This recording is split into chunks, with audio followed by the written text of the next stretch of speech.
Bugün mən müqəddəs ruh barədə və müqəddəs ruh tərəfindən idarə olunmağın nə demək olduğu haqqında danışacağam. Məni hədsiz dərəcədə ruhlandıran və danışmaq üçün ən çox sevdiyim mövzu müqəddəs ruhun rəhbərlik eləməsi barəsindədir. Həvarilərin İşləri kitabında siz müqəddəs ruhun ilk imanlılar cəmiyyətinin fəal hissəsi olduğunu görürsünüz. Müqəddəs ruh ilk şagirdlərin daxilində işləyir və onlara rəhbərlik eləyirdi. O, həmçinin bizim həyatımızın və bugünkü imanlılar cəmiyyətimizin bir hissəsi olmaq istəyir. Bir nəfərin belə dediyini eşitdim. Əgər bugün müqəddəs ruh imanlılar cəmiyyətini tərk eləsə, bütün fəaliyyətin 90%-i heç nə olmamış kimi davam eləyəcək. Məncə, bu fikirdə həqiqət var. Bugün müqəddəs ruh tərəfindən necə idarə oluna biləcəyimizə dair bir çox heyrətamiz şəhadətləri paylaşacağam. Allah öz ruhu vasitəsilə hərəkət eləyir. Həmçinin sizə praktiki vasitələr vermək istəyirəm. Nəticədə həyatınızın Həvarilərin İşləri kitabında yazıldığı kimi müqəddəs ruh tərəfindən idarə olunmasına nail ola bilərsiniz.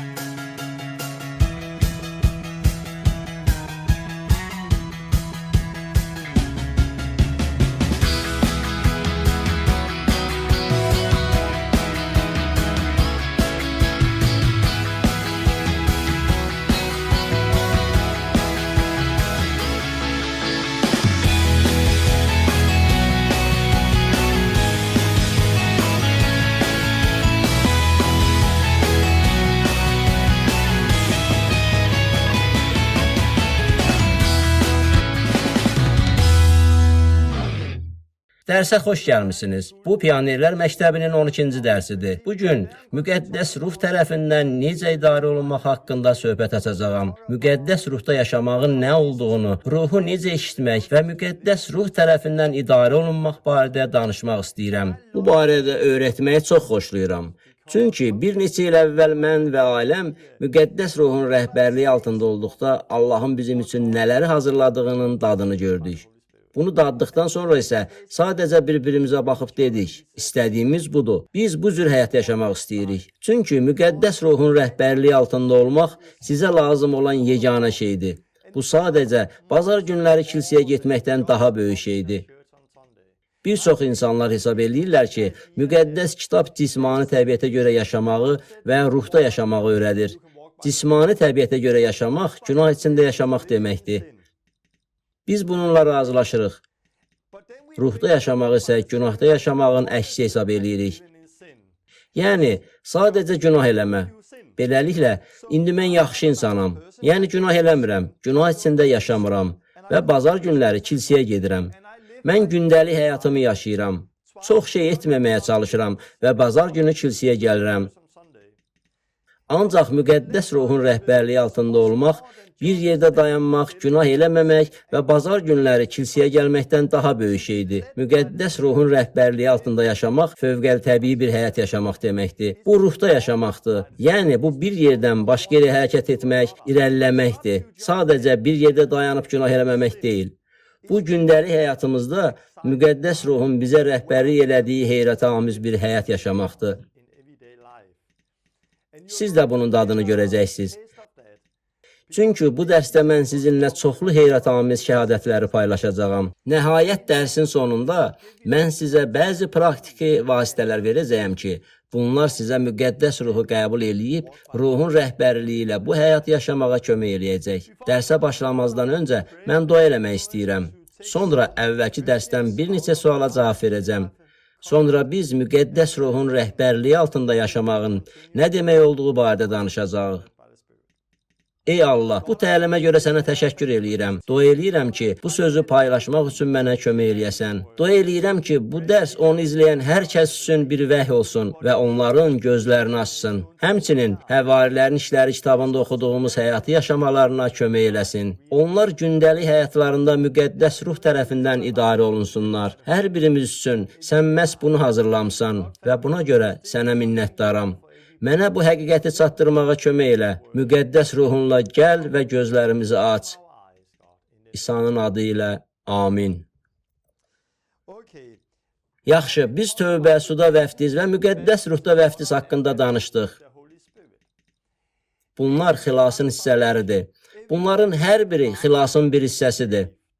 Peter ayağa qalxıb dedi, tövbə eləyin, vəftiz olun, onda günahlarınız bağışlanacaq və müqəddəs ruhu alacaqsınız. Sonra Peter dedi, bu vəd siz, övladlarınız, uzaqdakıların hamısı, Allahımız Rəbbin çağırdığı hər kəs üçündür. Hansı vəd? Yeni əhdin vədi. Yoel peyğəmbər, Yezekiel peyğəmbər bu vəd barədə əvvəlcədən xəbər vermişdi. Yeremiya peyğəmbər bu vəd barədə əvvəlcədən xəbər vermişdi. Əhd Ədiqin bütün peyğəmbərləri bu vəd barədə əvvəlcədən xəbər verib demişdilər. Bir gün Allah öz xalqı ilə yeni əhd bağlayacaq.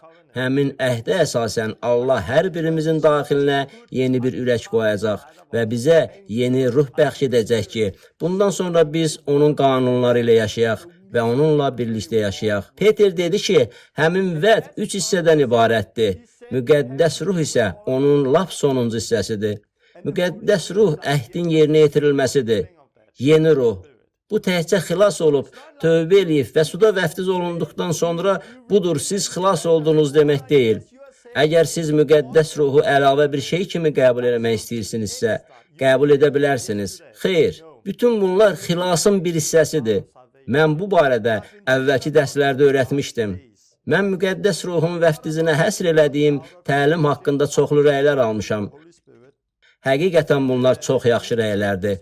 Bu məktublardan birini misal gətirirəm.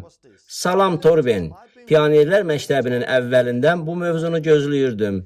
Allahı 50-cilər kilsəsində tapdığım üçün müqəddəs ruhun vəftizini almaq istəyirdim. Lakin bugün müqəddəs ruhla vəftizə nadir hallarda rast gəlmək olur. Nə üçün belədir?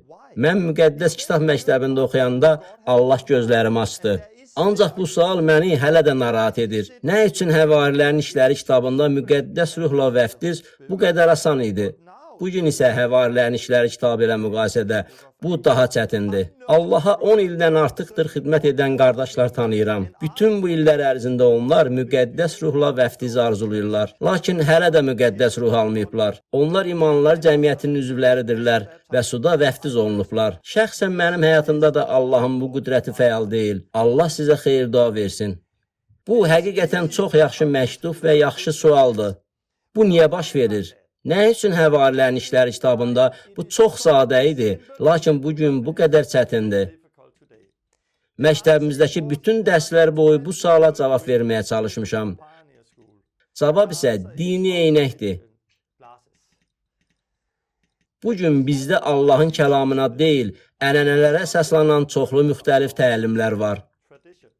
Çoxlu yanlış təlimlərimiz var. Həmçinin bizdə çoxlu qorxular var. Eyni zamanda biz öz təlimlərimizi kəlamda yazılanlara deyil, öz təcrübəmizə əsaslandırırıq.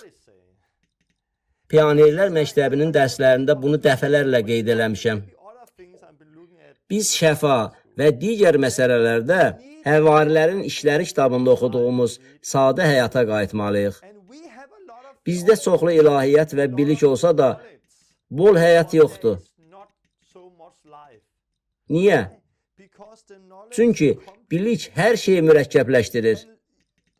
Bunun bir nümunəsini burada görürük.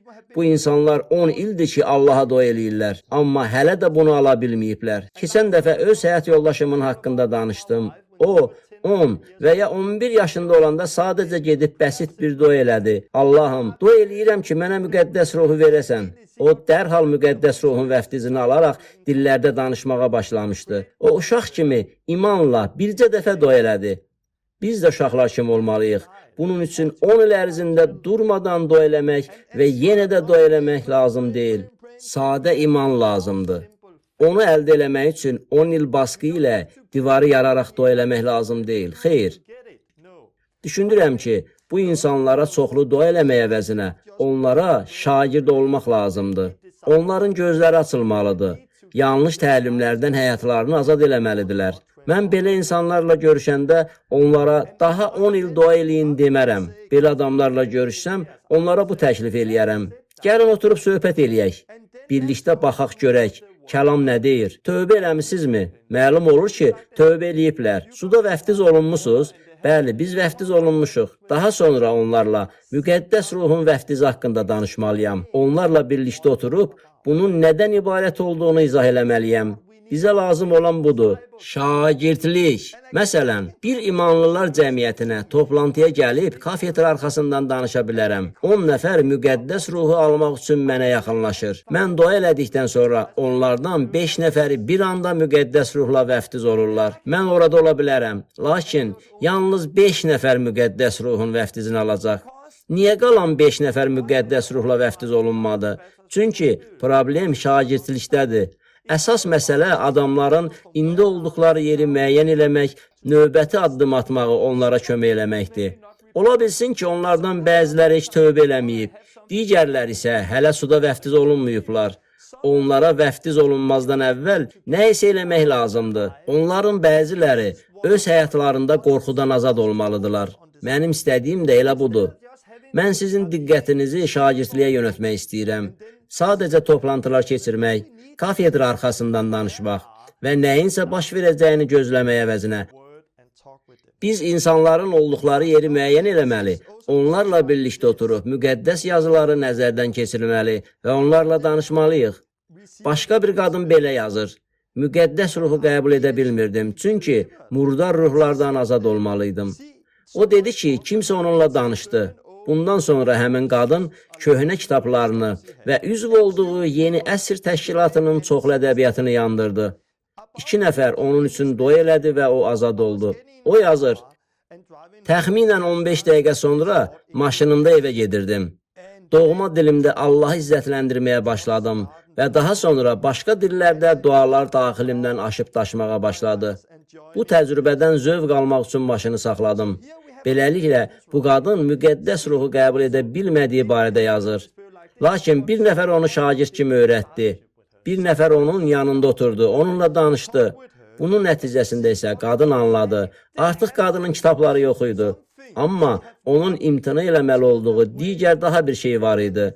Qadın yalnız ondan əl çəkdiyi anda cindən azad oldu. Cin çıxan kimi müqəddəs ruh gəldi, qadının üzərinə töküldü. Mənim həyat yoldaşımla da belə olmuşdu. Onu azad eləmək lazım deyildi. O, gənc bir qız idi və sadə sözlərlə bir dua eləmişdi. Bu qadın isə tövbə eləməli idi. Beləliklə, o tövbə elədi. Qadın maşında oturub sadəcə duada Allahı izzətləndirirdi və müqəddəs ruh dərhal gəldi. Demək istəyirəm ki, siz müqəddəs ruhu hələ qəbul eləməmisinizsə, onda nə eləmək lazımdır? Əlbəttə, Allaha imanla dua eləmək. Ancaq həmçinin sizin şagirdliyə ehtiyacınız var. Kimsə sizi öyrətməlidir. Siz qayıdıb 1-ci, 2-ci və 3-cü addımlardan keçməlisiniz. Başqa bir nəfər yazır. Mən cümə günündən bəri müqəddəs ruhda vəftiz olunmağım üçün dua eləyirəm. Lakin hələ də bunu yaşamamışam. Təəssüf ki, şəhərimizdə bu barədə öyrədən bir nəfər də yoxdur. Ümid eləyirəm ki, siz mənə kömək eləyə bilərsiniz. Demək istədiyim odur ki, bəzən müqəddəs ruhu almaq üçün qeyri-adi bir şey eləməliyik. Həvarilərin işləri 8-ci fəsildə yazılanları nəzərdə tuturam. Samariyada olan insanlar müqəddəs ruhu hələ qəbul eləməmişdilər. Yerusəlimdə olan həvarilər bunu eşidib ora getdilər ki, müqəddəs ruhu qəbul eləmələri üçün onların üzərinə əl qoysunlar. Bugün bizə nə lazımdır? Maşına minib əvvəllər birlikdə olmadığınız bir kimsənin yanına getmək. Başqa imanlılar cəmiyyətinə gedin və başqa insanları tapın. Müqəddəs ruhda vəftiz olunmuş və bu barədə bilən insanları tapın. Onlardan sizin üçün dua eləməyi xahiş eləyin. Çünki bu vəd siz, övladlarınız, uzaqdakıların hamısı, Allahımız Rəbbin çağırdığı hər kəs üçündür. Yaxşı. İndi mən müqəddəs ruhun rəhbərliyi haqqında danışacağam. Müqəddəs ruhun rəhbərliyi mövzusunu çox xoşlayıram. Müqəddəs ruh tərəfindən yönəldilmək barədə çoxlu şəhadətləri sizinlə bölüşə bilərəm. Demək istəyirəm ki, növbəti dəfə miladdan bir ay sonra burada Pionerlər məktəbində dərs deyəcəyəm. Çünki növbəti dərsimiz bir aydan sonra olacaq. Məsələ ondadır ki, gələn bazar günü mən və ailəm Cənubi Afrikaya getməyə planlaşdırırıq. Bir çox başqa şeylərdə olduğu kimi, burada da müqəddəs ruhun rəhbərliyi var. Düşünürəm ki, etdiyimiz hər şey müqəddəs ruhun rəhbərliyi altındadır. Bu bizim həyatımızdır. Sanki bir maşın alırıq, bir yerdən başqa yerə gedirik. Allahın istiqaməti ilə hərəkət edirik. Allah bizi öz müqəddəs ruhu ilə istiqamətləndirir. Cənubi Afrikaya getmək necə ağlımıza gəldi? Cənubi Afrikaya getməyimizin səbəbi odur ki, bir neçə ay əvvəl Polşada missiya səfərindəydik. Mən Polşaya gedən yolda maşın sürürdüm. Yanımda oturmuş həyat yoldaşım mənə baxıb dedi: Torben, səndən xəbərsiz Allahdan bir şey istəmişəm. Mən ona baxıb dedim: Mənə demədən Allahdan nə istəmişsən? Mənə maraqlı gəldi. Bu nədir ki? O dedi: Milad bayramında başqa bir yerə getməyə arzulayıram. Bu il evdə olmaq istəmirəm. Bu barədə Allaha dua eləmişəm. Milad stresi, hədiyyələr və bütün milad vurnuxmaları. Mən gedib aləmlə dincəlmək və eyni zamanda Allaha xidmət eləmək, mənalı, məqsədli bir iş görmək istəyirəm. Mən ona baxıb dedim: Hə, mən də bunu istəyirəm və buna hazıram. Bu böyük bir sürpriz oldu. Çünki ilk dəfə idi ki, miladda haraysa getmək barədə bir söz deyirdi. Mən buna hazır idim. Bununla belə dedim: Dayan. Bizi milad bayramına kim dəvət eləmək istəyər? Çünki tanıdığım hər bir imanlılar cəmiyyəti milad bayramı ərəfəsində bağlı olur. Yəni tanıdığım hər bir kəs milad bayramı, hədiyyələrin tədarükü və bütün bu hazırlıq işləri ilə məşğul olurlar. Heç kim qonaq qəbul eləmir və çətin ki, kimsə bizi dəvət eləmək istəsin. Mən bunu ona dedim. Lakin mən hazır idim. Biz bunu Allahın huzuruna gətirib dua elədik. 2 saat sonra biz artıq Polşadaydıq. Mən elektron poçtumu yoxladım. Cənubi Afrikadan bir nəfər yazırdı: Salam Torben, mən səni və ailəni dekabr ayında Cənubi Afrikaya, Cape Town'a dəvət eləmək istərdim. Gəlin və dincəlin. Məzuniyyətinizi burada keçirin. Hovuzumuzda üzün. Bizim görüşlərimiz olacaq. Bizə dərs də keçərsən. Razısan? Mən belə cavab verdim. Əhsən. Hə, razıyam. Uzun müddət ondan heç bir xəbər çıxmadı. Amma sonradan mənə pul göndərdi. O, sadəcə olaraq belə yazdı: Pulu göndərirəm. Hər şey yaxşı olacaq. O çoxlu pul göndərdi. Çünki bizim bu səfərə çoxlu xərcimiz çıxacaqdı. Danimarkada 5 nəfər təyyarəyə minərək Cənubi Afrikanın Cape Town şəhərinə uçmalıyıq. O bütün xərcləri ödədi. Beləliklə, gələn bazar günü Afrikaya, Cape Town'a uçacağıq. Oraya getməyimizə şadam. Həyat yoldaşımın duasına, dəvət olunduğumuza və səfərimizin pulu ödənildiyinə görə ora getmirik. Allahın bizi oraya göndərdiyinə görə gedirik. Həyat yoldaşım müqəddəs ruhun istiqaməti ilə bunun üçün dua elədi. Bilirik ki, Allahın iradəsinə uyğun dua edəndə dua etdiyimiz hər şeyi artıq almış oluruq. Allah Lenini bu duanı eləməyə istiqamətləndirdi. Allah onun daxilində işləyirdi və o dua elədi. Eyni zamanda Allah Cənubi Afrikadakı həmin adamın üzərində də işləyirdi. Biz onu əvvəllər heç görməmişdik. Allah ona dedi ki, bizi dəvət eləsin. Həm də o pul verdi ki, biz ora gedə bilək. Bir çox başqa hallarda olduğu kimi, biz orada olanda sadəcə bilirik ki, biz Allahın iradəsi ilə oradayıq. Məhz Allahın bizi görmək istədiyi yerdəyik. Biz təsadüfən orada deyildik. Öz iradəmizlə seçdiyimiz üçün də orada deyildik. Məhz Allah bizi gətirdiyi üçün biz oradayıq. Müqəddəs ruh bizi ora göndərdi. Mənim buna bənzər çoxlu hekayətlərim var. Müqəddəs ruhun necə rəhbərlik elədiyi, onun necə işlədiyi barədə çoxlu şəhadətlər var. Demək istəyirəm ki, bugün elədiyimiz hər şey, bütün böyük işlər ruhun istiqaməti ilə olunur. İndi mən yemək almaq üçün mağazaya getmək və ya yataqdan saat neçədə qalxmaq barədə danışmıram. Mən böyük işlərdən danışıram. Məsələn, dua eləyirəm. Ey Allah, nə eləyək? Pulu necə istifadə eləyək? Pionerlər məktəbi necə olsun? Dərs necə olsun? Bu dəvətlə neyniyək? Bu kitablarla neyniyək? Bizim nə etməyimizi istəyirsən? Mən demək istəyirəm ki, Allah bizi öz ruhu ilə istiqamətləndirir. ruhun rəhbərliyi ilə yaşamaq mövzusunu çox sevirəm. Mən sizə çoxlu qısa şəhadətlər verəcəyəm. İndi isə biz davam eləməliyik. İlahiyyat və təlimə gəldikdə həmişə neynirik? İsa'ya baxmalıyıq. Beləliklə, müqəddəs ruhdan söhbət gedəndə də İsa'ya baxmaqdan danışacağam. Əlbəttə ki, müqəddəs ruh lap başlanğıcdan İsa'nın həyatında iştirak eləyirdi. O müqəddəs ruhdan ana bətninə düşdü. Yəni, müqəddəs ruh əvvəldən oradaydı. Lakin buna baxmayaraq, İsa müqəddəs ruhun vəftizini də almalıydı. Yəhya onu suda vəftiz eləyəndən sonra müqəddəs ruh onun üzərinə gəldi. Bu barədə Luka 3-də oxuya bilərik. Bundan sonra İsa müqəddəs ruhla vəftiz olundu. Biz bu barədə Luka 4-də oxuyuruq. İsa müqəddəs ruhla dolaraq İordan çayından qayıtdı və ruh tərəfindən səhriyə aparıldı. Orada İsa 40 gün ərzində iblis tərəfindən sınağa çəkildi. Biz burada oxuyuruq ki, İsa müqəddəs ruhla vəftiz olunduqdan sonra müqəddəs ruhla doldu. Biz oxuyuruq ki, İsa müqəddəs ruhla dolaraq ruh tərəfindən səhraya aparıldı. O səhraya aparıldı ki, orada sınaqdan keçirilsin. Demək istəyirəm ki, siz müqəddəs ruhla vəftiz olunandan sonra müqəddəs ruhla dolursunuz. Beləliklə, müqəddəs ruhda vəftiz həyatda bir dəfə baş verən bir hadisədir. Lakin müqəddəs kitabda həmçinin belə deyilir. Şərabdan sərxoş olmayın. Bu sizi mənəviyyətsizliyə aparır. Bunun əvəzinə ruhla dolun. Efeslilərə 5:18. Beləliklə, biz müqəddəs ruhu qəbul elədikdə onda yaşamaq üçün nəsə eləməliyik. Bu da Allahla yaxın münasibətdə olmaq deməkdir.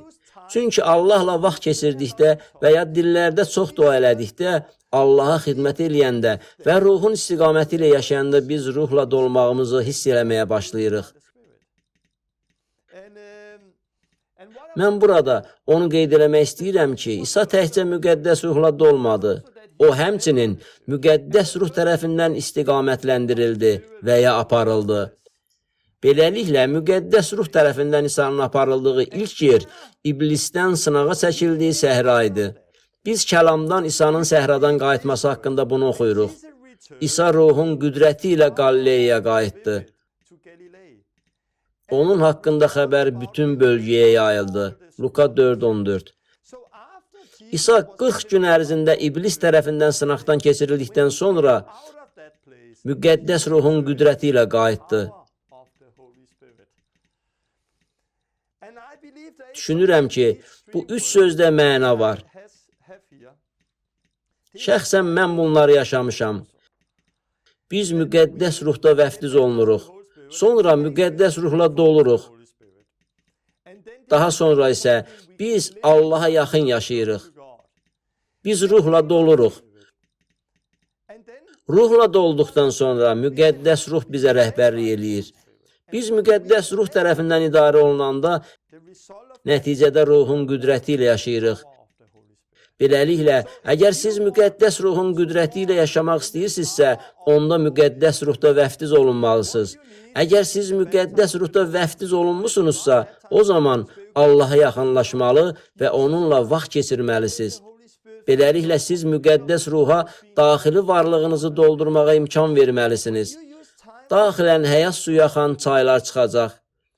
Əgər siz Allahla, müqəddəs ruhla vaxt keçirsəniz və müqəddəs ruh tərəfindən idarə olunmağı öyrənsəniz, o zaman həyatınızda müqəddəs ruhun gücünü görəcəksiniz. Çünki əgər siz ruhun rəhbərliyi altındasınızsa, bilirsiniz ki, bax elə burada, lap indi və məhz bu anda sən buraya təsadüfən yox, müqəddəs ruhun səni buraya göndərdiyi üçün gəlmisən. Allahın sizin üçün hazırladığı işlərdə hərəkət etdiyinizi biləndə çox güclü bir imanınız olur. Çünki indi Allahın sözü ilə hərəkət edirsiniz. Əlbəttə ki, biz Allahın kəlamına əsasən gedib müjdəni yayırıq. Hər dəfə gedəndə İsa'nın sözünə görə gedirik. Biz Allahın kəlamına itaət eləyəndə müqəddəs ruh da bizə rəhbərlik eləyir. Çünki biz Allahın kəlamının həqiqət olduğunu bilirik. Ancaq eyni zamanda həyatımızda çoxlu qorxular var. Ancaq müqəddəs ruhun rəhbərliyi ilə hərəkət etdiyiniz anda qorxuya daha yer qalmır. Çünki siz bilirsiniz ki, Allah sizi göndərir və o elə indi sizinlədir. Mən bununla bağlı şəhadətlərlə bölüşmək istəyirəm. İsa müqəddəs ruhda vəftiz olundu. Lakin onun hələ də Allahla vaxt keçirməyə ehtiyacı var idi. Siz bunu İsa'nın həyatında görürsünüz. Bir dəfə özü üçün 12 həvari seçməkdən əvvəl oxuyuruq ki, İsa dua eləmək üçün dağa çıxdı. O bütün gecəni Allaha dua eləməklə keçirtdi. O bunu məhz özü üçün 12 şagirdini seçməzdən əvvəl elədi. Başqa yerlərdə oxuyuruq ki, İsa səhər tezdən durub dua eləyirdi. İsa gün batandan sonra yatmağa gedirdi. Səhər tezdən, günəş doğmadan durub dua eləyirdi. Beləliklə, İsa həmin gecə səhərə qədər dua elədi. İsa'nın həmin gecə yatıb yatmadığını bilmirəm. Yəni, o gecə İsa heç yatmadı. Allahın oğlu İsa'ya dua eləmək və oruç tutmaq üçün vaxt lazım idisə, eyni şey bizə də lazımdır. Allahın oğlu İsa'ya dua eləmək və oruç tutmaq üçün vaxt lazım idisə, eyni şey bizə də lazımdır. Biz təkcə müqəddəs ruh ilə vəftizi deyil, həmçinin müqəddəs ruhun rəhbərliyi altında yaşamaq və müqəddəs ruhun gücü ilə hərəkət eləmək istəyiriksə, onda İsa kimi mütləq dua və oruc üçün vaxt ayırmalıyıq. Dua və oruc üçün vaxt ayırmalıyıq. Müqəddəs kitabda və kilsənin tarixində digər insanlar da belə eləyirdilər. Bu sirdir. Mən gələn həftə oruc haqqında danışacağam.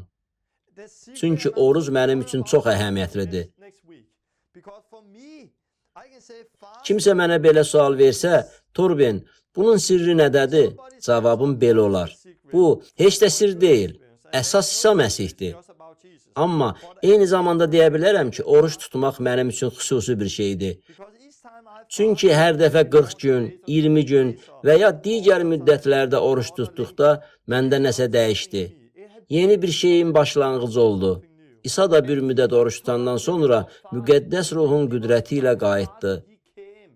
Bilirəm ki, müqəddəs ruhu qəbul elədiyiniz zaman müqəddəs ruh sizi ilk növbədə Allaha yaxınlaşdırır. Allahla yaşamağa başlayırsınız. Müqəddəs ruh həyatınızdakı bütün lazımsız şeyləri kəsib atmağa başlayır ki, orada Allahdan başqa heç nə qalmasın. Müqəddəs ruh belə işləyir. Yaxşı, biz İsa'ya nəzər saldıq. İndi biz davam edəcəyik və şagirdlərə nəzər salacağıq. Bu, həm ilk şagirdlər ola bilər, həm də bugün sizin və mənim kimi şagirdlər ola bilər. Heç fərq eləməz. Çünki İsa dünən, bugün və əbədi olaraq eynidir. İsa eynidir. İndi mən bütün həvarilərin işləri kitabını nəzərdən keçirərək oradan müqəddəs ruh haqqında olan hissələrə diqqət yetirəcəyəm. Bu yaxında bir nəfər imanlılar cəmiyyəti haqqında belə demişdi. Əgər müqəddəs ruh bugün imanlılar cəmiyyətini tərk eləsə, onda imanlılar cəmiyyətinin fəaliyyətinin 90% heç nə olmamış kimi davam eləyəcək.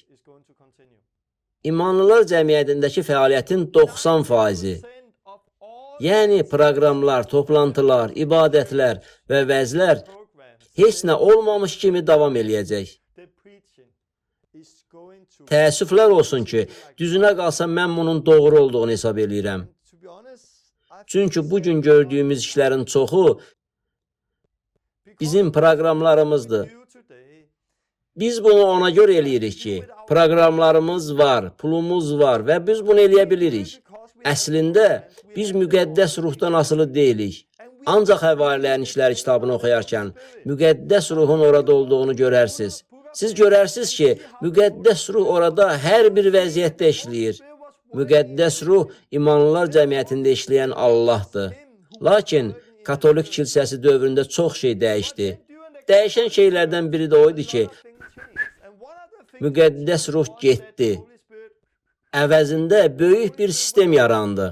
Bugün biz də həmin bu sistemin üzərində qururuq. Amma Həvarilərin İşləri kitabına nəzər salsaq, müqəddəs ruhun bütün bunlarda iştirak elədiyini görə bilərik. Beləliklə, Həvarilərin İşləri kitabı. Biz Həvarilərin İşləri kitabı 5:32-dən başlayacağıq. Bu şeylər barədə biz şahidik. Allahın özünə itaat edənlərə verdiyi müqəddəs ruh da şahiddir. Oxuyuruq ki, Allah müqəddəs ruhu ona itaat edənlərə verir. Lakin bunu da əlavə eləmək istəyirəm ki, həm biz şahidik, həm də müqəddəs ruh şahiddir. Yəni, təkcə onlar şahid deyirlər. Orada müqəddəs ruh da şahid idi. Onlar orada hərəkət edirdilər və həmçinin müqəddəs ruh da orada hərəkət edirdi. Biz bir-birinə bənzər cümlələri oxuyuruq. Ruh Filipə dedi. Başqa bir hissədə isə ruh Peterə dedi. Digər bir hissədə isə bunu oxuyuruq. Bu adamlar Rəbbə xidmət edib oruç tutarkən, fikir verin, onlar da oruç tuturdular. Müqəddəs ruh onlara dedi, Barnaba ilə Şaulun mənim tapşırdığım iş üçün ayırın. Həvarilərin İşləri 13:2. Deməli, onlar birlikdə idilər, dua edir və oruç tuturdular. Bu zaman müqəddəs ruh dedi, bu kəsləri tapşırdığım işi yerinə yetirməkləri üçün ayırın. Onlara kim tapşırıq verdi? Müqəddəs ruh onlara tapşırıq verdi. Başqa bir hissədə bunu oxuyuruq. Müqəddəs ruh və biz vacib olan bu qaydalardan başqa sizin üstünüzə heç nəyi yükləməməyi lazım bildik. Həvarilərin İşləri 15:28. Siz axırıncı dəfə nə vaxt elə bir toplantıda olmusunuz ki, kimsə belə desin, ah, bu müqəddəs ruhu və bizi sevindirir və ya müqəddəs ruh və biz bugün bunun şahidi olduq. Yaxud da müqəddəs ruh dedi ki, biz bu adamı müqəddəs ruhun tapşırdığı işi yerinə yetirməyə çağıraq. Görürsünüz, qərarı təkcə həmin insanlar vermirdilər. Qərarı həm o insanlar, həm də müqəddəs ruh verirdi. Beləliklə, müqəddəs ruh bir şəxsdir. O, Allah olan bir şəxsdir. O mövcuddur. O sadəcə bir qüvvə deyil. Müqəddəs ruh cansız deyil. Müqəddəs ruh cansız deyil. Şəxsdir. İlk imanlılar cəmiyyətində onlar təkrar edirdilər. Müqəddəs ruh və biz bunu lazım bildik. Başqa yerdə həmçinin yazılıb. Müqəddəs ruh onlara imkan vermədi ki, Asiya vilayətində kəlamı yaysınlar. Həvarilərin İşləri 16:6. Paul isə belə deyir, ruhun təkidi ilə Yerusəlimə gedirəm. Həvarilərin İşləri 20:22. Beləliklə, bir yerdə oxuyuruq ki, onlara müqəddəs ruh rəhbərlik edirdi. Başqa bir yerdə isə oxuyuruq ki, müqəddəs ruh onlara Asiya vilayətində kəlamı yaymağa imkan vermədi. Növbəti ayədə isə müqəddəs ruh və biz bunu lazım bildik deyə oxuyuruq. Başqa yerdə müqəddəs ruh və onlar şahidlik edirlər və s. Bunlar fərqli ayələrdə yazılıb. Siz Həvarilərin İşləri kitabını əvvəldən sonuna qədər tamamilə oxuduqda görəcəksiniz ki, müqəddəs ruh imanlılar cəmiyyətində fəal iştirak edirdi. Bu, heç də sadəcə bir proqram deyildi. İsa Məsih yer üzündəki imanlılar cəmiyyətinin rəhbəri idi. O, müqəddəs ruhla hərəkət eləyirdi. İsa göylərdə Allahın sağında oturur və müqəddəs ruh isə burada, yer üzündə fəaliyyət göstərir. O təkcə güc, yəni küçədə xəstələrə şəfa verən bir qüdrət deyil. Xeyr, onları istiqamətləndirən, hər şeyi təşkil edən, hara getməli olduğunu deyən və adamları iş üçün təyin edən məhz müqəddəs ruh idi. Məhz müqəddəs ruh hara getməməyi, harda dayanmağı, hansı səmtə getməyi, bu və ya digər birini seçməyi və nə iş görməyi onlara anladırdı. İmanlılar cəmiyyətinin rəhbərləri sadəcə oturub bir-birinə demirdilər. Biz neyniyək? Düşünürəm ki, belə eləyək. Məncə, bu yaxşı fikirdir. Bəs Allah nə deyir? Hesab eləyirəm ki, biz də bugün müqəddəs ruhla eyni təcrübələri yaşaya bilərik. Bizi məhz o istiqamətləndirir. Həvarilərin İşləri kitabında olan daha bir hissə barədə danışmaq istəyirəm. 6-cı fəsildə olan maddi işlərlə və başqa işlərlə məşğul olmaq üçün bir neçə nəfər seçmək istəyirdilər. Bu halda həvarilər dua və kəlamı vəz eləmək xidmətinə özlərini həsr eləyə bilərdilər. Onların bu sözlərini oxuyuruq. Aranızda etibar qazanmış, ruh və hikmətlə dolu olan 7 kişi seçin ki, onları bu işə təyin eləyək. Stefanı, Filipi, Proxoru, Nikanoru, Timonu, Parmenanı və Yahudi dinini qəbul eləyən Antakyalı Nikolanı seçdilər. Stefan, iman və müqəddəs ruhla dolu bir kişi idi. Biz oxuyuruq ki, həvarilər də dua eləyib onların üzərinə əl qoydular. Onların burada eləməli olduqları şey, müqəddəs ruhla dolu olan 7 nəfəri tapmaq idi. Yəni, Allah bugün kimləri istifadə eləmək istəyir? Müqəddəs ruhla dolmuş insanları. Çünki biz öz gücümüzlə Allahın işlərini eləyə bilmərik. Xeyr, biz Allahın işlərini yalnız müqəddəs ruhla dolduqda edə bilərik. Mən bir çox kitablar yazmışam. Mən yaxşı yazıcı olduğum üçün kitab yazmıram. Məktəbi bitirəndə mən nə oxuya, nə də yaza bilirdim. Həyatım boyu bir kitab yazacağımı ağlıma belə gətirə bilməzdim. Çünki mən məsihçi olmazdan əvvəl yalnız balaca bir kitab oxumuşdum. Oxuya bilmirdim. Amma bu şeyləri eləmək üçün Allah məni seçdi. Niyə? Çünki Allahla çox vaxt keçirmək üçün mən vaxt ayırdım və müqəddəs ruhla doldum. Bugün yaxşı bilirəm ki, bütün bunları yalnız Allahın mənə rəhbərlik elədiyi üçün eləyirəm. Yəni, mən bunu tək başına öz gücümlə edə bilmirəm. Heç birimiz öz gücümüzlə Allaha xidmət eləyə bilmərik. Beləliklə, onlar müqəddəs ruhla dolu olan bir neçə adam seçməli idilər. Demək istədiyim odur ki, onlara təkcə müqəddəs ruhla vəftiz olmuş adamlar lazım deyildi. Onlara müqəddəs ruhla dolu həyatlarını yaşayan insanlar lazım idi. Onlar daima müqəddəs ruhla dolurdular. Siz bunu Həvarilərin İşləri kitabında oxuya bilərsiniz. Onlar dua eləyəndə müqəddəs ruh üzərlərinə indi və onları yenidən doldururdu. Onlar Allahla olmaq üçün vaxt ayırdılar və buna görə də onlar müqəddəs ruhla doldular. Həmçinin onlar müqəddəs ruhla dolu olan insanları seçirdilər.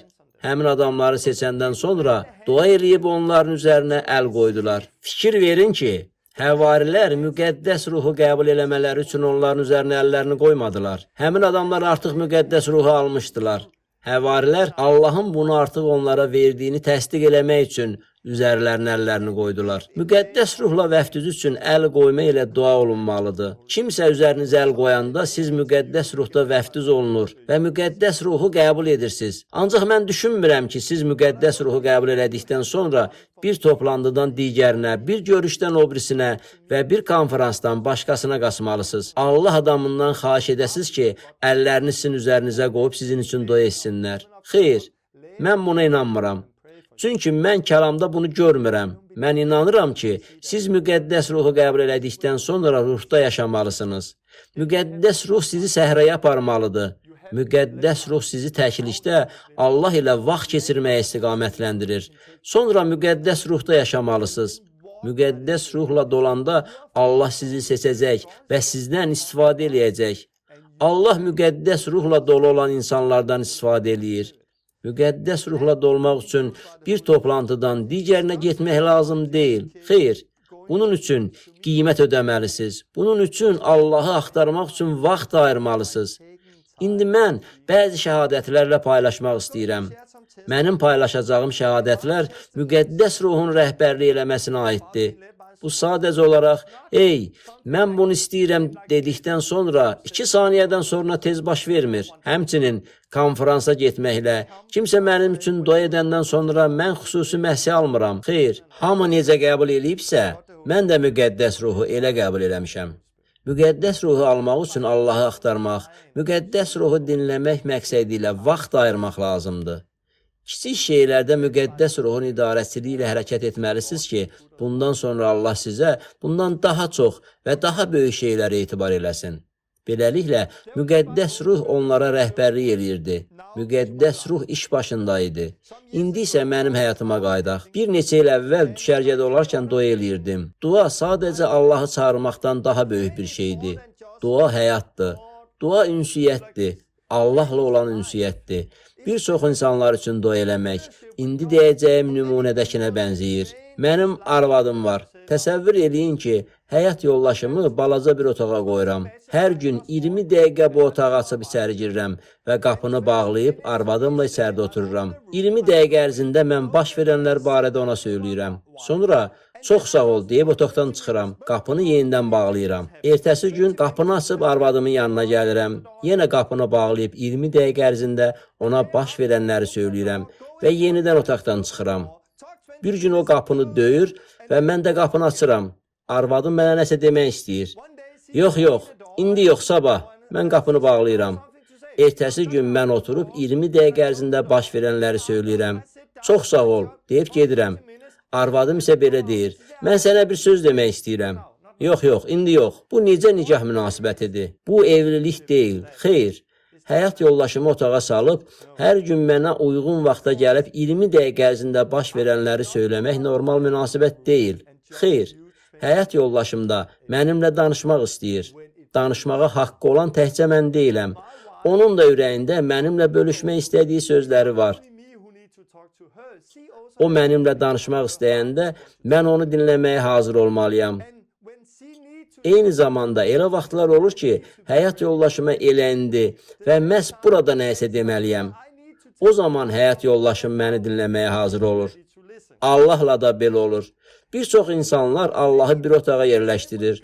Hər gün 5-10 dəqiqə ayırıb ona öz sözlərini deyirlər.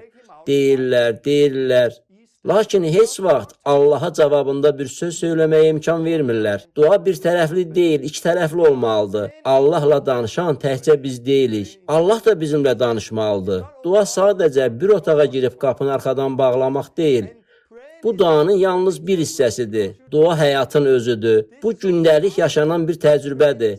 Mən özümün necə dua elədiyimi göstərmək istəyirəm. Bir neçə il əvvəl düşərgədə olarkən belə bir dua elədim. Ey Allahım, dünən doğrudan da çox gözəl idi. Mənə çox xoş idi. Bəs toplantı haqqında sən nə deyirsən? Yaxşı.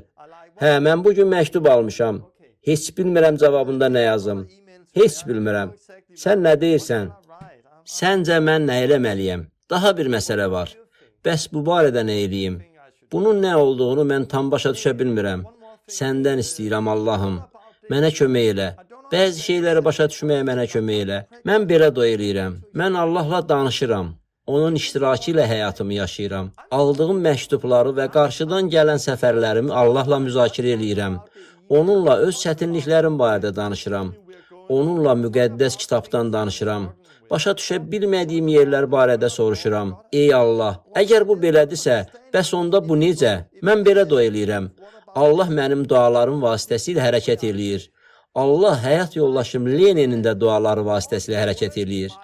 Allah müqəddəs ruhla həyat yoldaşıma müəyyən bir şey barədə dua eləməyə istiqamətləndirdi.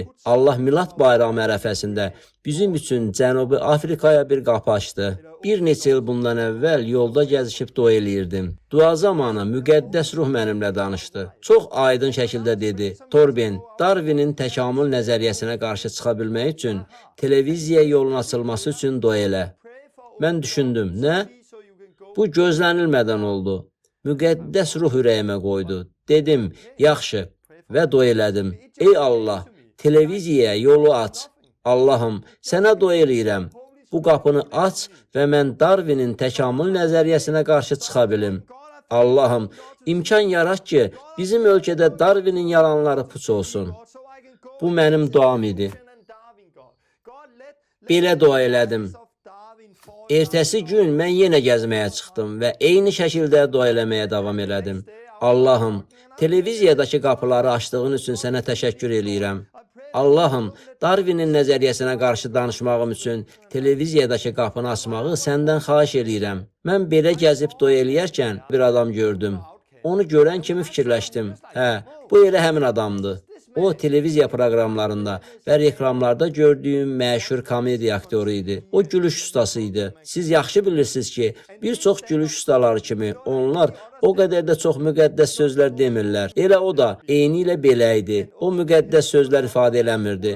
O, xristiyanları məsxəriyə qoyurdu. Onlara hər zaman lənətlər söyləyirdi. Mən isə onunla elə orada rastlaşdım. Mən onu görəndə ürəyim bərk çırpınmağa başladı. Hiss elədim ki, bu Allahın işidir. Söhbət eləmək üçün onun yanına getdim. Mən ona çatmağa az qalanda mənə tərəf döndü.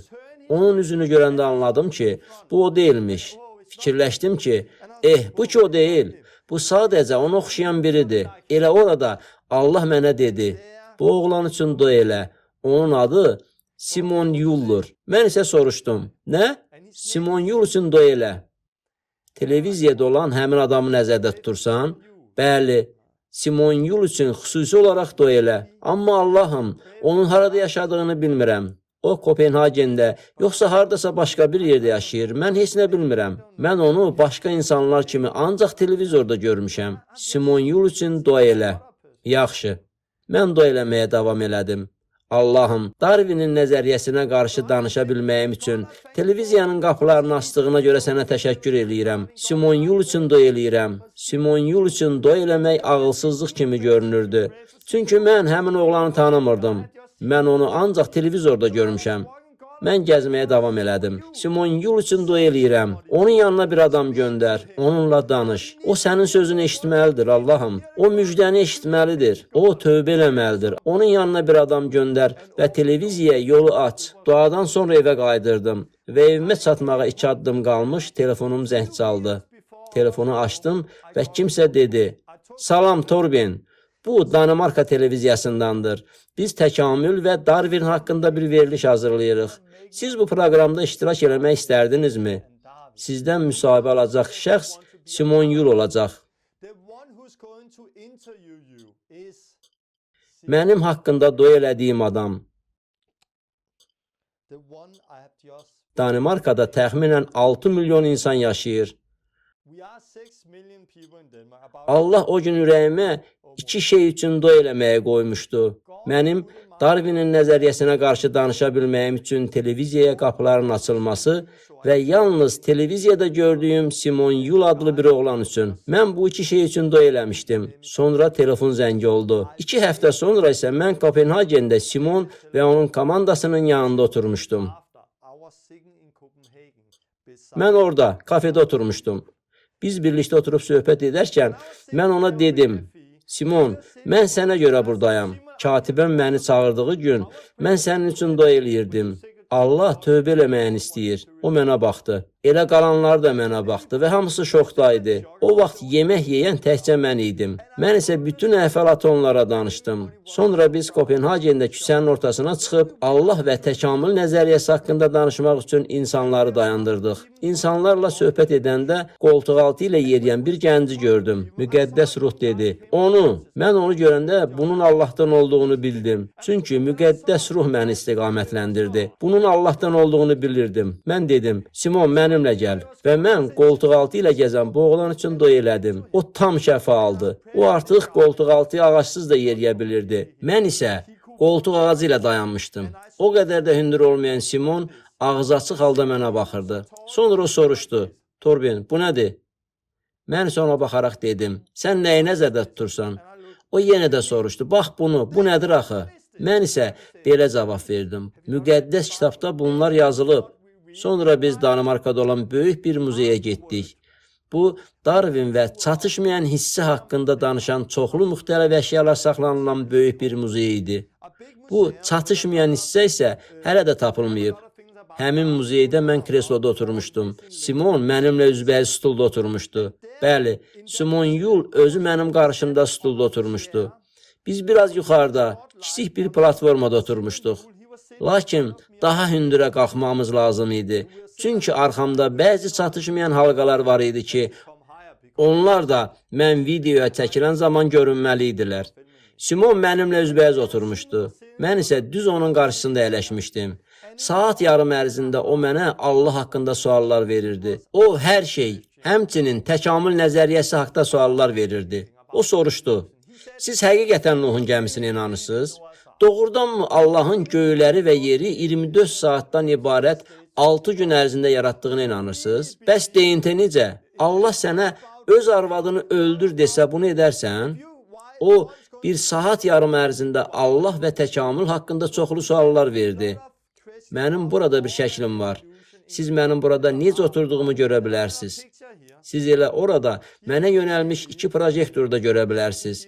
Mən burada stulda, hündürlükdə olan platformada oturmuşam. Burada isə kağızları olan Simon Yuldur. O burada oturub, saat yarım mənə suallar verdi. Mənim oturub danışdığım yerin arxasında siz çatışmayan halqalardan birini görə bilərsiniz. Orada oturub, öz inancım haqqında verilən suallara cavab verirdim. Özümü səmalarda hiss eləyirdim.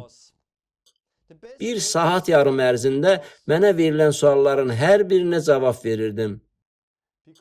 Bu xüsusi bir vəziyyət idi. Hər verilən suala məndə cavab var idi.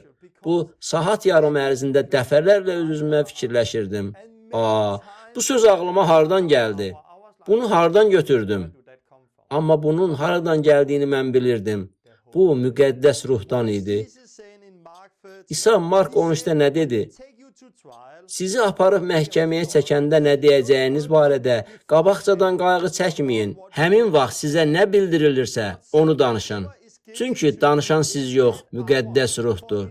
Mark 13-11. Həmin gün mənim yaşadıqlarım belə idi. Kimsə mənə bu verilişdən əvvəl belə demişdi. Torben, niyə bu proqrama gedirsən? Bunun komediya şousu olduğunu bilirsən, elə deyilmi? Onlar sadəcə səni ələ salmaq istəyirlər. Onlara dedim ki, mən ora sadəcə məni dəvət elədikləri üçün getmirəm. Allah məni göndərdiyi üçün gedirəm. Ətrafımdakı insanların mənim haqqımda nə dediyi önəmli deyil. Bilirdim ki, məni Allah göndərir və bunun üçün də ora getməliyəm.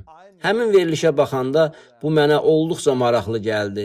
Çünki hamı demək olar ki, bir şeyi, Darwin haqqında danışmağı unutmuşdular. Orada Darwin haqqında çox az danışıldı. Mənim şəhadətim isə proqramın çox hissəsini təşkil elədi. Orada Allahın məni necə istiqamətləndirdiyini və bir gəncin şəfa alıb qoltuq ağaclarından necə qurtulduğu barədə paylaşdım. Bunun 100 minlərlə insan gördü. Daha sonra mən bu proqramda məni görən insanlarla tanış oldum. Onlar dua və başqa məsələlər üçün yanıma gəlirdilər. Bu, müqəddəs ruhun bizə necə rəhbərlik edə biləcəyinin yalnız bir nümunəsidir. İsa dünən, bugün və əbədi olaraq eynidir. Müqəddəs ruh da dünən, bugün və əbədi olaraq eynidir. O bizimlə danışa bilər. Həvarilərin İşləri kitabında oxuduğumuz kimi, müqəddəs ruh bugün də bizə rəhbərlik edə bilər. Müqəddəs ruh tərəfindən idarə olunmaqdan daha gözəl bir şey yoxdur. Mən həmçinin gündəlik həyatdan danışıram. Bir neçə il əvvəl qızımın 10 yaşı var idi. O məktəbə velosipedlə getmək istəyirdi. Ona təxminən 1 kilometr yarım yol getmək lazım idi. Səhər mənimlə sağollaşdı və velosipedinə minərək getdi. Mən də dua eləmək üçün başqa səmtə getdim. Müqəddəs ruh mənə dedi: "Dayan, sən indi qızına lazımsan." Nə? Sən indi qızına lazımsan. Yox, qızım, mən elə indicə onunla sağollaşmışam. Sən indi qızına lazımsan. Hə, mən indi qızıma lazımam, öz-özümə dedim və yoluma davam elədim. Amma müqəddəs ruh yenə dedi: "Dayan, sən indi qızına lazımsan." Onda mən dönüb əks istiqamətdə qaçdım. Məktəb 1 kilometr yarım məsafədə idi. Amma 1 kilometrdən sonra qızımı gördüm. Orada kiçik bir körpü var idi və o körpünün üstündə dayanmışdı. Mən oraya getdim. O velosipedin yanında dayanıb ağlayırdı. "Salam Stefani," dedim. O mənə baxdı və ilk dediyi söz bu idi: "Ata, burada nə edirsən?" Mən isə cavab verdim: "Allah mənə dedi ki, mən indi sənə lazımam. Mən də gəldim." Bu ona çox təsir eləmişdi. Çünki o mənim başqa səmtə getdiyimi görmüşdü. Lakin qəflətən onun yanında peyda olub deyirəm ki, Allah məni göndərib.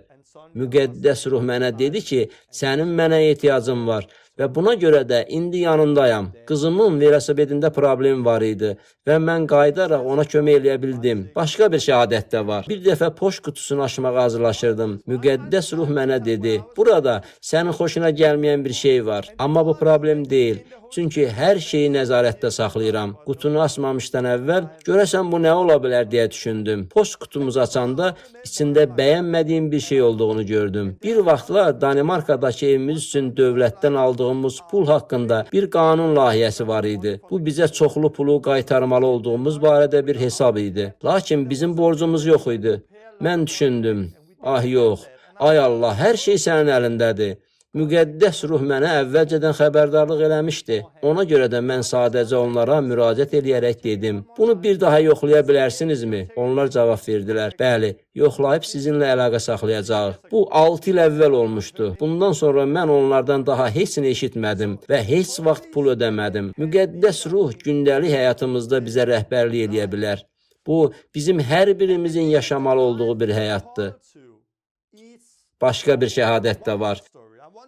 Bir neçə il əvvəl mən müjdəçilik eləyirdim. Dayanıb 3-4 gənclə danışırdım. Müjdəni paylaşdığım zaman bir gənc oğlan gəlib yanımda dayandı. O gələndə müqəddəs ruh mənə dedi: "Sən onun atası olacaqsan." Nə? Bu mənim üçün tamamilə sürpriz oldu. Mən ona baxdım. Sonra isə o getdi. Mən danışmağıma davam eləyirdim və o yenidən qayıtdı. Söhbətimiz bitəndən sonra soruşdum. Yaxşı, burada xəstə olan kimsə var? Bu zaman həmin oğlan dedi. Bəli, o şalvarının balağını qaldırdı. Onun dizi sarğılı idi. O dedi, dünən skuterimdən yıxıldım və indi çox ağrıyır. Ayağımı əyə və yeriyə bilmirəm. Mən ona dedim, bura bax. Mən həmin oğlan üçün dua elədim və o sarğısını çıxardı. O şokda idi. O sarğısını çıxardı və orada dayanıb bağladı. Sonra isə o dedi, daha ağrı yoxdur. Mən onu çağırdım. Mənimlə gedək. Mən də onu özümlə götürdüm. Bu oğlanı heç tanımırdım. Ona ilk dediyim söz bu oldu. Mənə valideynlərindən danış. O çox təəccübləndi və dedi, atam ölüb, anam da çox xəstədir. O da ölür. Mən də dedim ki, mən səni indiyə qədər görməmişəm. Amma sən gələndə Allah mənə dedi ki, sənin atan olacam. Sənə kömək eləmək istəyirəm. O çox təəccüblənmişdi. Elə mən də təəccüb içində idim. Sonra onun telefon nömrəsini götürdüm və yazışırdıq. Amma o mənimlə yeni tanış olmuşdu. Özü də bu ona çox güclü təsir eləmişdi. Bu səbəbdən də yenidən mənimlə görüşməkdən biraz qorxdu. Amma 2 həftə sonra mənim yanıma jurnalist olmağa hazırlaşan adamlar gəldi. Onlar hələ tələbə idilər və məndən müsahibə götürmək üçün gəlmişdilər. Biz kafedə oturub söhbət eləyirdik.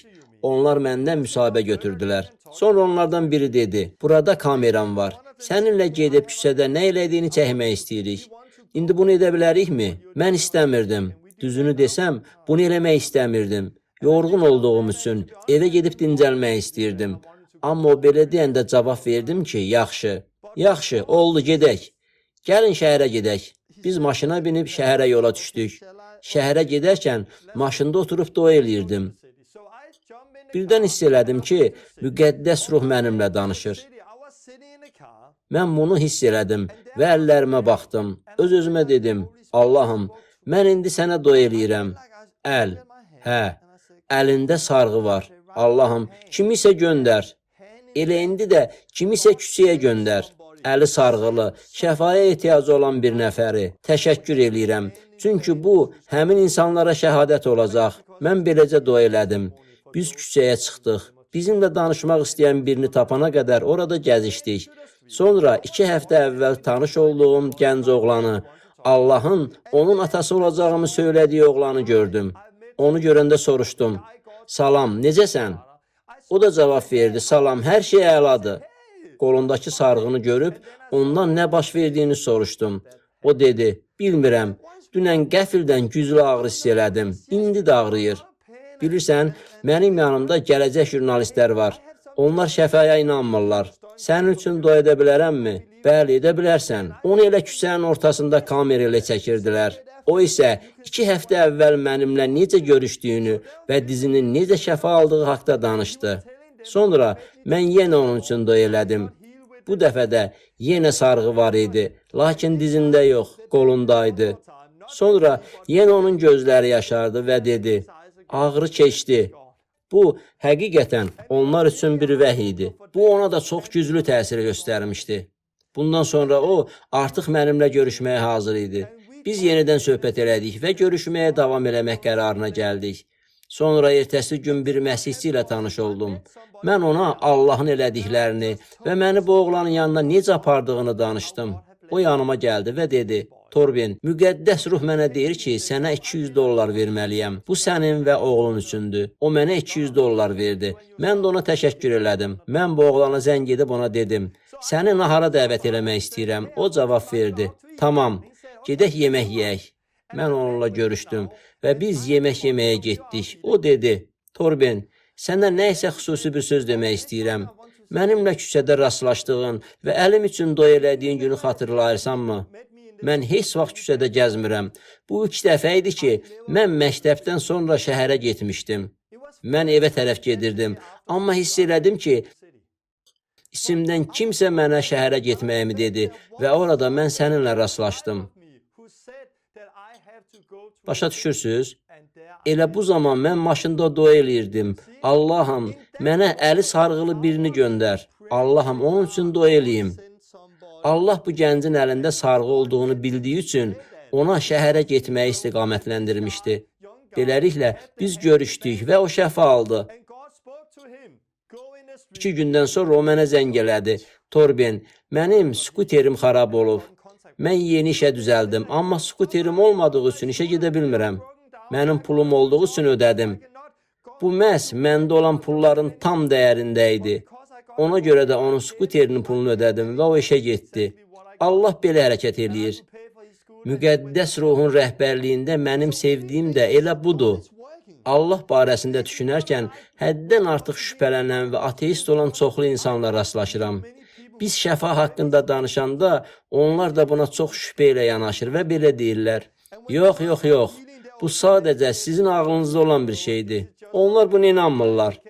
Çünki onlar bunun sadəcə şuurda olan bir şey olduğunu düşünürlər. Amma mən müqəddəs ruh tərəfindən idarə olunduğuma dair şəhadətləri paylaşmağa başlayıram. Bu zaman hamı susur və təəccüblənir. Çünki bu sadəcə beynimdə təsəvvür edə biləcəyim bir şey deyil. Allah mənimlə danışır. Amma bütün bunlar baş verməzdən əvvəl Allah bu insanla da, bu adamla da və bununla da danışmalıydı. Bütün bunlar birlikdə baş verməli idi. Elə mənim xoşuma gələn də budur. Çünki mən müqəddəs ruhla olan gündəlik həyatım haqqında danışmağa başlayanda şübhə edənlər və imansızların sözsüz qaldıqlarını görürəm. Bu həyat təkcə mənim üçün deyil, bu sizin üçündür. İsa demişdi ki, biz müqəddəs ruhdan yenidən doğulmalıyıq. Biz təkcə sudan deyil, sudan və ruhdan doğulmalıyıq. İsa tövbə, suda vəftiz və müqəddəs ruh haqqında danışırdı. Yəhyanın müjdəsi 3-cü fəsildə İsa bu haqda danışarkən belə deyir: Sənə yenidən doğulmalısınız dediyimə heyrət eləmə. Sonra o davam eləyərək deyir: Yel istədiyi yerdəsir. Onun səsini eşidirsən, amma haradan gəlib, haraya getdiyini bilmirsən. Ruhdan doğulmuş adam da belədir. O yeldən danışır. Mən bir şey izah eləmək istəyirəm. Buna baxın, ruhdan doğulmuş adam da belədir. İsa dedi ki, biz yenidən doğulmalıyıq. Biz yenidən, yəni ruhdan doğulmalıyıq. Ruh tərəfindən yenidən doğulmaq yel kimidir. Siz yelin hardan gəldiyini və hara getdiyini bilmirsiniz. Ruhdan doğulan hər kəs də belədir. Yaxud da mən deyə bilərəm ki, ruhun rəhbərliyi altında yaşayan hər kəs də belədir. Romalılara 8-də bu haqda danışılır. Biz cismin rəhbərliyi altında cismani təbiətə görə yaşamırıq. Ruhun rəhbərliyi altında yaşayırıq. Bu bizim günahdan uzaq yaşamağımıza kömək eləməkdən daha böyük bir şeydir. Bu elə indi haqqında danışdığım həyatı yaşamaq deməkdir. Müqəddəs ruhun rəhbərliyi altında olmaq. Yel. Yelin əsməsi nə deməkdir? Bəzən yel bu tərəf əsəcək. Bəzən isə yel əks tərəf əsəcək.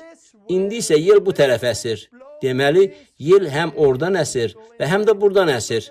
Bəzən yel oradan çox sürətlə əsir. Buradan isə yavaş-yavaş meh gəlir. Ruhun rəhbərliyi eyni ilə belədir. Allah mənə dedi: Simon Yul üçün dua elə. Kopenhagenə get. Allah yenə dedi: Sən indi qızına lazımsan. Sonra Allah dedi, orada qolu ağrıyan oğlan üçün dua elə. Allah yoldaşıma dekabr ayında bir şey üçün dua eləməyi söylədi və Allah Cənubi Afrikada bir nəfərlə danışdı. İndi biz ora gedirik. Siz bunları görürsünüzmü? Bu elə yel kimidir. Biz hər gün nə vaxt və hara gedəcəyimizi bilmirik. Biz sadəcə bilirik ki, müqəddəs ruh bizə rəhbərlik eləyir. Bugün sənə söylədiyim bu şəhadətlər səni belə düşünməyə vadar edə bilər. Bu sənin gücündür, Torben, sən güclüsən, çox güclü təcrübələr yaşayırsan.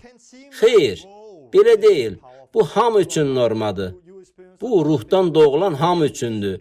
Əgər Həvarilərin İşləri kitabına baxsanız, Paul haqqında oxuyun, Peter haqqında oxuyun və Hananiya haqqında oxuyun. Görəcəksiniz ki, müqəddəs ruhun rəhbərliyi cəmi bir neçə nəfər üçün deyil. Bu hər kəs üçündür. Bugün də elə eyni vəziyyətdir. Mən sizə bir neçə məsləhət vermək istəyirəm. Mən sizə bu cür həyata gəlməyinizə kömək eləyə biləcək bəzi praktik məsləhətlər verməklə dərsimizi bitirmək istəyirəm. Çünki müqəddəs ruhdan söhbət düşəndə bizim başa düşmədiyimiz şeylər var. Mən sizə elə bu haqda danışmaq istəyirəm. Mən 18 il əvvəl müqəddəs ruhdan yenidən doğulmuşdum.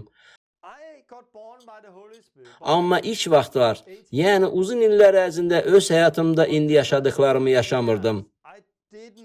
Bu, Allahın mənimlə danışmadığı səbəbindən deyildi. Mən xilas olduğum gündən bəri Allah mənimlə danışırdı. Çünki yenidən doğulmuş hər kəs, yəni ruhdan doğulan hər bir insan Allahın övladıdır. Bizim qulaqlarımız var. Lakin Allahın dediklərini eşitmək üçün biz qulaqlarımızdan istifadə etməliyik. Ruhdan yenidən doğulduğum ilk gündən müqəddəs ruh mənimlə danışır və müqəddəs ruh mənə rəhbərlik edirdi. Amma mən qulaq asmırdım və necə eşidəcəyimi də anlamırdım. Eşidə bilmədiyimə görə etmədiyim bir çox şeylər var idi. Geridə qalmış günləri fikirləşəndə çox kədərlənirəm. Eşitməməyimin ucbatından görün nə qədər çox şey əldən vermişəm. Öz gücümlə hərəkət eləyirdim. Müqəddəs ruhun dediklərinə qulaq asmaq əvəzinə özümün düşündüklərimi eləyirdim. Allahın necə işlədiyini bilmədiyimiz üçün qaçırdığımız çoxlu şeylər var. Biz Həvarilərin İşləri kitabında oxuduğumuz həyatı yaşamırıq və şagirdlər hazırlamırıq. Biz bir-birimizi öyrətmir və təhciz eləmirik. Mən nə qədər çox imkanı əldən vermişdim. Ancaq bir neçə il əvvəl ruhun rəhbərliyi altında olmağın nə olduğunu hiss elədim. Mən həyat yoldaşıma baxdım. O da mənə baxdı. Bir-birimizə dedik ki, istədiyimiz elə budur. Biz həyatımızı tamamilə başdan ayağa dəyişdik. Biz çox dəyişmişik ki, indi Allah axtarıb dinləməyə vaxtımız olsun.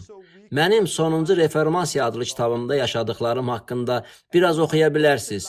Bizim evimiz var idi, lakin hər şeydən imtina elədik. Çox sadə həyat yaşamağı seçdik. Çünki bizə Allahı axtarmaq üçün vaxt lazımdır. Mən də hər bir adi insan kimiyəm. Yəni, bu belə deyil ki, mən həmişə bir səs eşidirəm. Xeyr, eşitmək çətindir. Bu, mənim digər insanlardan daha yaxşı eşitdiyim səbəbindən də deyil. Amma mən məşq eləmişəm və elə bu da fərq yaradır. Dua haqqında bir şey demək istəyirəm. Mən heç vaxt Allahın mənimlə eşidilən səslə danışdığını eşitməmişəm. Allah mənimlə şuurun vasitəsilə danışır. Burada sizə danışdığım hər əhvalatda da belə olub. Yəni, Allah mənə belə deyirdi. Simon yol üçün dua elə, yolun açılması üçün dua elə, belə hərəkət elə, yaxud da bu tərəfə get. Baş vermiş hər bir əhvalat haqqında fikir əvvəlcə ağlıma gəlirdi. Necə? Bəli, çox vaxt səhv başa düşdüyümüz şey də elə budur. Çünki biz Həvarilərin İşləri kitabında, Əhd-i Ətiqdə və başqa yerlərdə müqəddəs ruhun rəhbərlik eləməsi haqqında oxuyanda belə düşünürük. Orada yaşamaq çox asan idi. Bunu eləmək çox asan idi. Çünki şübhə eləmirdilər və sadəcə bunun Allah olduğunu bilirdilər. Amma mən bunu demək istəyirəm. Siz həmişə 100% əminliklə bilmirsiniz ki, sizinlə danışan Allahdır. Çünki bu, iman demək deyil. Allah isə hər bir şeyin imanlı olmasını istəyir. Sizinlə bölüşdüyüm hər bir şəhadətdə Allah hər dəfə müqəddəs ruh vasitəsilə mənimlə söhbət eləyəndə hər dəfə imanla hərəkət eləmişəm. Əvvəlcə məndə bir fikir yaranır. Sonra bunun Allahdan olduğuna inanıb inanmamağımı özüm seçirəm. Sonra isə mən ona uyğun olaraq hərəkət edirəm. Mən bu cür başlamışdım. Yadımdadır, bir neçə il əvvəl gəzməyə çıxmışdım. Həmin dövrdə Allahı axtarmaq üçün vaxt ayırmağa başlamışdım. Vaxt ayırıb Allahın səsinə qulaq asmağı öyrənmək istəyirdim. Gəzərkən mən bir meşə gördüm. Meşənin sonunda bir tarla var idi. Tarlanın o başında isə bir neçə nəfər işləyirdi. Bu zaman mənim ağlıma belə bir fikir gəldi. Get və onlarla danış. Mən isə dedim, yox. Get onlarla danış. Yox, bu sadəcə öz fikrimdir. Bu ağlıma gələn adi fikrə bənzəyirdi. Mənim buna ilk verdiyim cavab belə idi. Bu sadəcə mənim öz fikrimdir. Görəsən bu Allahdan ola bilərmi? Yox, bu sadəcə mənim öz fikrimdir. Bəlkə bu Allahın səsidir. Mən nə eləməli idim? Bəlkə bir cəhd eləyim. Mən belə deyə bilməzdim. Allahım, əgər bu sənsənsə, lütfən. Xeyr, bu belə olmur. Allah mənimlə bir dəfə danışdı və sonra qərar verməli idim. Bu Allah idi, yoxsa Allah deyildi. Mən cəhd eləmək qərarına gəldim. Ona görə də tarlanın o biri başına getdim. Mən çox həyəcanlı idim və onlara belə dedim. Bağışlayın, sizinlə 10 dəqiqə danışa bilərəm. Meşədə işlədikdən sonra bir neçə nəfər orada oturub yemək yeyirdi. Mən isə sadəcə olaraq onlarla öz şəhadətimi bölüşdüm və sağ olun deyib tez getdim. Öz-özümə düşünürdüm. Bu sadəcə mənim öz fikirlərim idi. Çünki fövqəltəbii heç nə baş vermədi. Amma elə oldu ki, bir həftə sonra bir qız yanıma gəldi və mənə dedi, təşəkkür edirəm. Nəyə görə təşəkkür edirəm? Qardaşım Allahdan uzaqlaşmışdı. O meşədə işləyirdi. Bir gün sən gəlib onunla danışdın və indi o Allahın huzuruna qayıdıb. Mən sevindim. Düşünürdüm ki, bu mənim öz fikirlərimdir. Amma onun sözlərini eşidəndə birdən mən bunun Allahdan olduğunu anladım. Sonradan mən buna bənzər bir şey yaşadım və əvvəlki hadisədən təcrübəm olduğu üçün dedim, tamam. Bu mənə köklənməyə və fikrin məndən yoxsa Allahdan olmasını tanımağa kömək elədi. Məsələn, həyat yoldaşım mənə başqa bir telefondan zəng eləyir. Telefonu açıram və o mənə salam deyir. Mən isə belə cavab verirəm. Salam Leni, niyə naməlum nömrədən zəng edirsən? Bu kimin telefonudur? Həyat yoldaşımla çox vaxt keçirdiyim üçün mən onun səsini tanıyıram. Amma başqaları mənə zəng edib salam mənəm deyəndə o zaman mən soruşuram. Sən kimsən? Çünki onların səsini tanımıram. Allahla da məhz belədir. Əgər onun səsini daha yaxşı tanımağı öyrənmək istəyiriksə, susmalıyıq və qulaq asmalıyıq. Biz bəzən də risk eləməliyik. Çünki ağlınıza bir fikir gəlirsə, siz onu tanımalısınız. Allahım, bu sənsənmi? Yoxsa elə mənim öz fikrimdir. Çünki Allah mənimlə oradan və yaxud buradan ucadan danışmaz. Allah ağlıma kiçik bir fikir göndərir. Bəs bunun hardan olduğunu mən nədən bilirəm? Bu hardan gəldi? Oturub düşüncələrimi cəmləmirəm. Bunu öyrənmək üçün ağlımızı istifadə eləməli deyilik. Xeyr. Biz Allaha səcdə eləməliyik. Biz ona diqqət yetirməliyik. Qəflətən bir fikir gəlir. Hə Allahım, bu sənsən. Biz məşq eləməliyik. Bu şagirdlikdir. Dəfələrlə təkrarlamalıyıq. Bütün bunlar əsl şagirdlikdir. Siz olduğunuz yerdən başlayırsınız və sonra təcrübə toplayırsınız. Siz Allahı daha yaxşı eşidən və başqa işlərdə mükəmməl görən biri olursunuz. Ancaq eyni zamanda siz həmişə imanla hərəkət etməlisiniz. Həmişə inanmalı və iman addımları atmalısınız. İbranilər 5-də yeni iman edənlərdən danışarkən yetkin bir məsihçi deyir. Bərk yemək isə yetkinlər, yəni duyğularını xeyirlə şəri ayırd eləməkdən ötürü həssas edənlər üçündür. Yəni siz bunu dəfələrlə təkrar etməklə öz hisslərinizi öyrəşdirirsiniz. Biz öz hisslərimizi nəyin Allahdan və nəyin ondan olmadığını ayırd eləməyə öyrəşdirməliyik. Bundan sadə bir şey yoxdur. Bu İsa'nın Matta 6-da dua haqqında söylədiklərinə bənzəyir. O dedi, dua etdiyin zaman öz otağına gir və qapını örtüb gizlində olan atana dua elə. gizlində olanı görən atan səni mükafatlandıracaq. Burada demək istədiyim odur ki, gizlində olan atana dua elə ifadəsi bizdə Allah haqqında yanlış təsəvvür yarada bilər. Allah ilə söhbət buna bənzəmir. Sanki biz Allah'a yanımızdakı kresloya oturdur. Ondan soruşuruq, Allahım, bu barədə nə deyirsən? Bəs bu necə?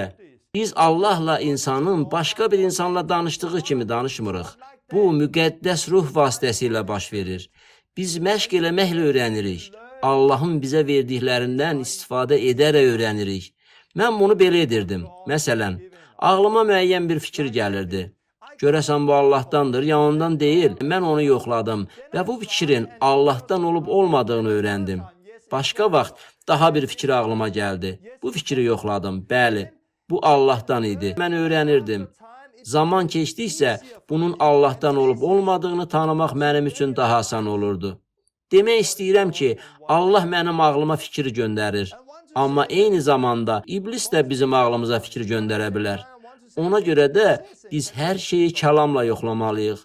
Əgər Allah desə ki, get onun üçün dua elə və ya get nəysə yaxşı bir şey elə, bunu heç bir problem olmadan edə bilərsiniz. Amma təbii ki, pis bir şey ağlınıza gəlsə, siz əlbəttə bunu eləməyin.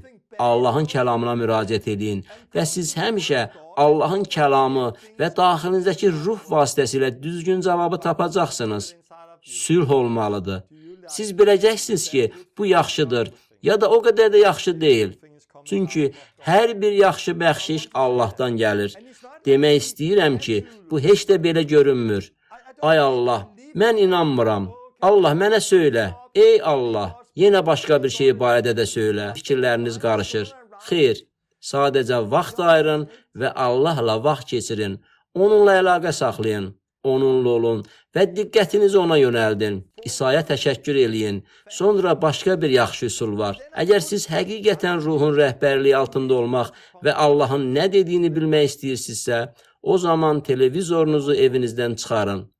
Bu şəxsən mənə çox faydalı oldu. Gündə 1 və ya 2 saatdan çox televizora baxırsınızsa, bunu tərk edin. Bütün günü radioya qulaq asırsınızsa, bunu tərk edin. Bütün gün musiqi dinləyirsinizsə, bunu tərk edin. Niyə? Çünki televizora, musiqiyə və ya radioya qulaq asıb, sonra onlardan ayrılanda eşitdiyiniz son sözlər hələ də beyninizdən keçəcək. Bu fırlanır. Siz son mahnını və həmçinin sözləri təkrar eşidəcəksiniz. Bütün bunlar birlikdə şüurunuzda çoxlu qarma-qarışıqlıqlar yaradır. Şüurunuzda çox şey olduğu üçün sizə bu Allahdır, bu isə başqa hər şeydir demək asan olmur. Odur ki, biz bu çox şeylərdən qurtulmalı və nə isə öyrənməliyik. Qərb ölkələrində susmağı sevmirlər.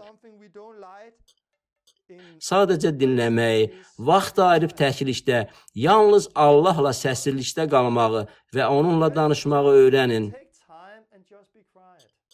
Daima bir çox işlərlə məşğul olmayın. Vaxt ayırın. Vaxt ayırın. Əsas vaxt ayırmaqdır. İsa müqəddəs ruh tərəfindən səhraya aparıldı və orada 40 gün qaldı. Sonra isə müqəddəs ruhun qüdrətində qayıtdı. 40 gün. Hə, amma mənim buna vaxtım yoxdur. Demək istəyirəm ki, hər birimizin eyni vaxtı var. 24 saat. Hər şey bizim vaxtımızdan necə istifadə etməyimizi seçməyimizdən asılıdır. Bir neçə il əvvəl bizim evimiz və avtomobilimiz var idi. Mən çox işləyirdim və bir çox işlərlə məşğul olurdum.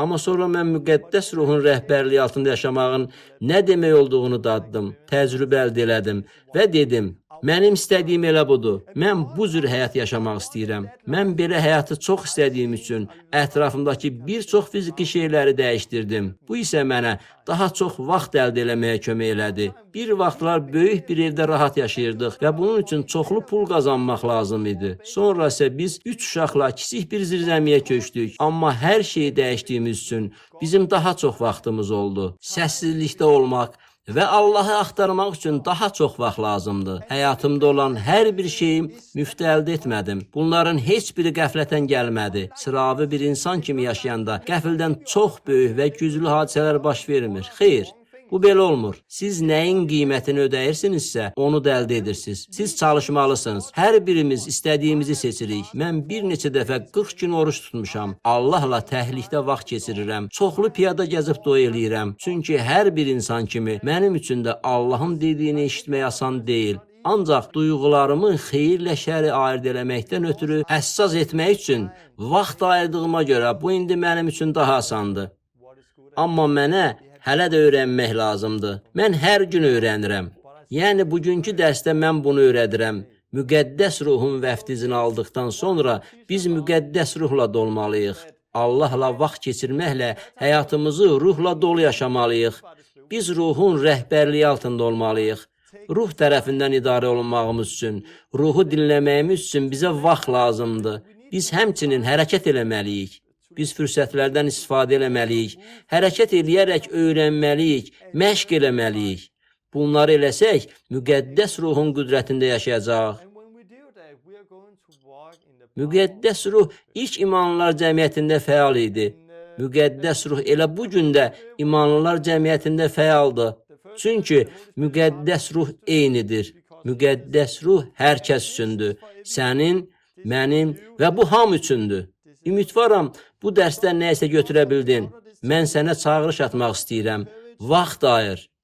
Allahla təklikdə olmaq üçün vaxt ayır. Fikrini yayındıran bütün başqa şeyləri, başında olan bütün səsləri, bütün bunları sadəcə götür və kənara at.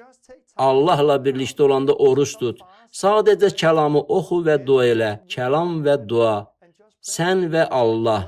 Bundan sonra görəcəksən ki, Allah səninlə aydın şəkildə danışmağa başlayır. İmanla addım atacaqsan.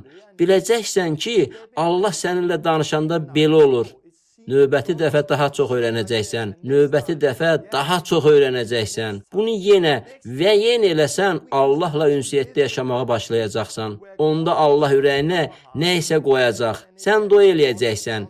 Və sonra bu baş verəcək. Əsas Allahın iradəsidir. Mən belə deməliyəm, Cənubi Afrikaya gedirik. Çünki Allah həyat yoldaşımın ürəyinə bu barədə dua eləməyi qoydu. Mən belə deyə bilmərəm. Mən dua edirdim. Çünki mənim nəfsim bunu istəyirdi. Mən istirahətə getmək istəyirəm. Yeni avtomobil istəyirəm. Özüm üçün bu və digər əşyalar istəyirəm. Xeyr, biz Allahın iradəsinə uyğun olaraq dua elədikdə, dua elədiyimizi artıq aldığımızı bilirik. Amma biz Allahın iradəsinin nə olduğunu anlamalıyıq. Bu Allahla yaşamaqdan irəli gəlir. Cənubi Afrikadan qayıtdıqdan sonra olacaq növbəti dərsimizdə oruc barədə danışacağam. Bu çox mühüm bir mövzudur. Mən oruc haqqında danışacaq və oruç tutmaq üçün sizə bəzi praktik məsləhətlər verəcəyəm.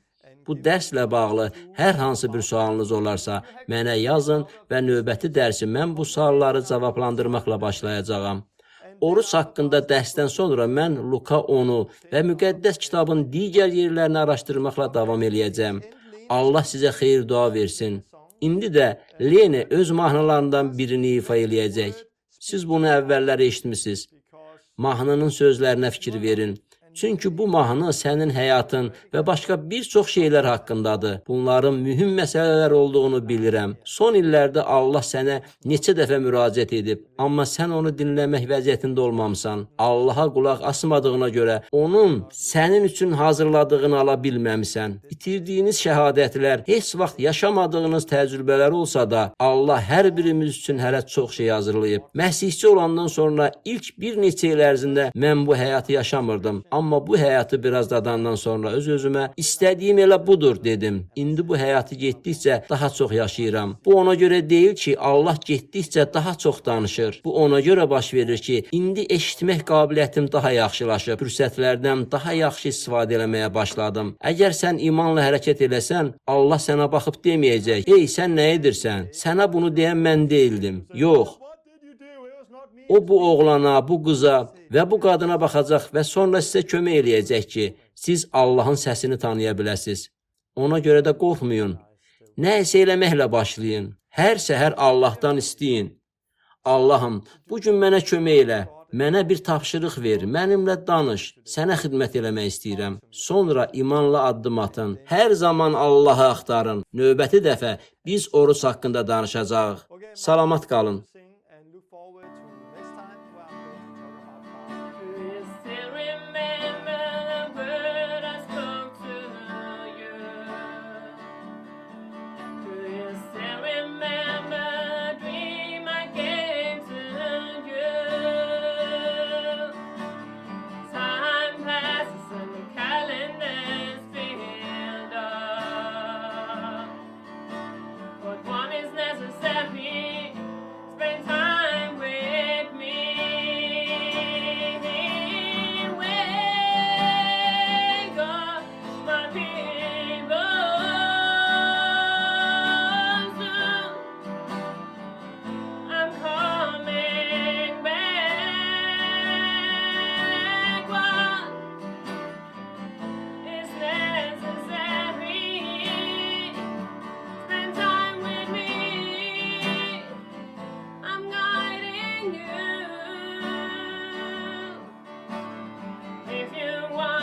go with you. I'm calling